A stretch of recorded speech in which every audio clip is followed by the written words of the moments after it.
Hello friends and followers. Today I'm going to tell you a new story that I hope you like. That the magic is always in your hearts. Once upon a time, in a distant country full of beautiful landscapes, there was a castle that was located on a high mountain.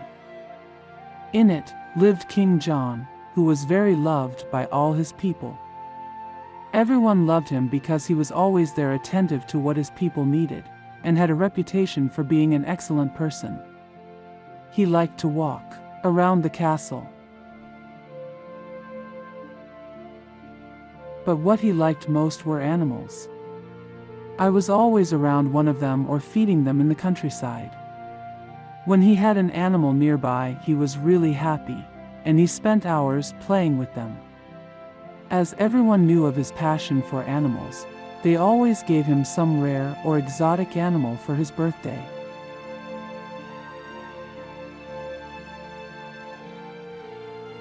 When he was 80 years old, a man he did not know appeared at the palace, and kindly gave him 2 young falcon babies.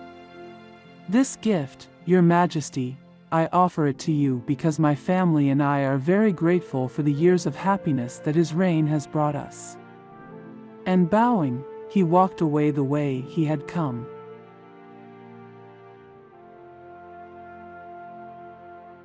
From that day on, King John spent hours and hours playing with his 2 baby falcons and admiring their soft plumage, and watching how they played with each other. He had never enjoyed it so much. He decided to give them a name to distinguish them between them, since they were very similar. He called one a prince and the other a knight. Since the king had had no offspring, the 2 falcons were almost like his children. As always they were together to him. He had not realized that falcons did not know how to fly, and he decided that the time had come to teach them. He sent for the best of his trainers to entrust him with the mission of helping the falcons learn to fly.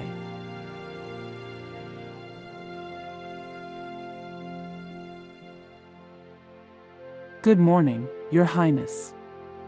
What do you need?" the trainer said, bowing before the king's throne. "Get up, friend. I want to give you the mission of teaching my 2 falcons to fly. Do you think you can do it?" "Yes, of course, sir. Before long, you will see them flying over the castle." "Thank you so much. I trust you completely," replied the king. "You will soon hear from me, Your Highness." And bowing again, he walked away happily, leading the 2 falcons. It would be an easy task for a trainer as experienced as him. From that day on, King John got up early to look out the palace windows, but he did not see any of them fly his 2 falcons. He was already starting to get impatient, and he hoped that the next day, he would be able to see them flying. A week after the trainer had taken the 2 puppies, he got out of bed happier than usual, and he looked out the window again. What he saw gave him great joy. One of his falcons flew like an arrow around the castle. He was really happy, and thought that soon he would be able to see the 2 fly. That day was a happy day for him.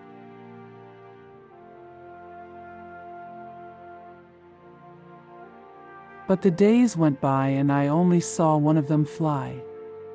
Of the other, he had no news. Since he no longer had patience and was curious about what was happening, he sent the trainer to give him an explanation. When she appeared in front of him, she asked him, "What is happening, that I only see one of my 2 falcons flying over the castle?" "Your Majesty, I have something very important to tell you. I have been taking care of my new falcons for weeks and trying to get them to learn the art of flying. They have both grown up and are beautiful, but something very strange happens. One of them flies with skill and great speed, but the other has not moved from a branch from day one. But that cannot be. The two are supposed to be brothers, and would have to learn at the same time, said the king. Well, possibly it should be like that, but it is not, Your Majesty. I assure you that nothing like this has ever happened to me. I have taught them both at the same time and with the same techniques. All right. We will call the best healers in the kingdom so that they can make a diagnosis and advise us, said the monarch. And in front of the king, the most distinguished and illustrious animal healers in the kingdom began to parade. Each of them had a different theory about what was happening to the king's falcon, and a different way to remedy it. Well, look, Your Highness. I think it's a feeding problem. They should give him a teaspoon of almond milk every morning. I'm sure that as soon as he takes it, I'm sure he'll start flying. It's nothing to do with food, sir. It is a vision problem. They should cover one eye, and thus, he would lose his fear of flying. I think it is not the diet or the vision, Your Majesty. I think the bird has too many feathers. If we took away a few, the animal, it would be lighter and could fly perfectly.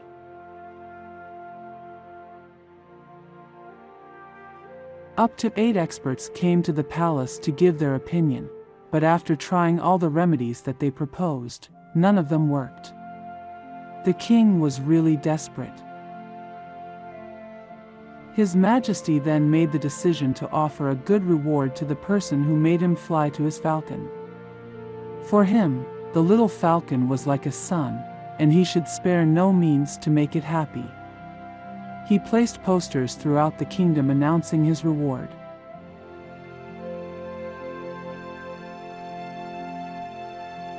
Three days later, the sun's rays came through the king's window, while he slept peacefully in his enormous bed.